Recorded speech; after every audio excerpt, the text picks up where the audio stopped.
Guys দেখেন TikTok company কতটুকু পরিমাণ শাকসবজি খাইলে এই দেখেন আমার এই ভিডিওটা ভায়োলেশন মারতে পারে, মানে ভায়োলেশন না আর কি, রেস্ট্রিক্টেড মারছে।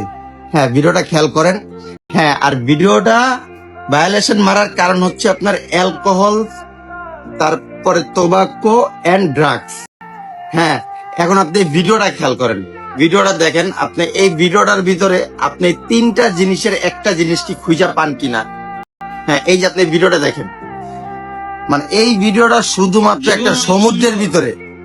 হ্যাঁ, মানে এই ভিডিওটা শুধুমাত্র একটা সমুদ্রের ভিতরে, আশেপাশে কোনো কিচ্ছু নাই, গেঞ্জিতেও কোনো কিচ্ছু লেখা নাই, তারপরও এত সুন্দর একটা ভিডিও রেস্ট্রিক্টেড মেরে দিছে।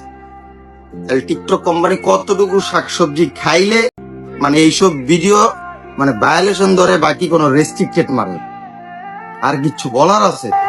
ভাইরে ভাই, টিকটক প্ল্যাটফর্ম এতটা স্ট্রং হইলো কিভাবে যে ওরা এখন মানুষের ডিএনএ টেস্ট করতে পারে? না মানে আমি বুঝাইছি এই রাব্বি যে মাঝে মধ্যে শুকনা পাতা এবং বাবা দাদা খাই, এইটা ওরা টের পাইলো কেমনে?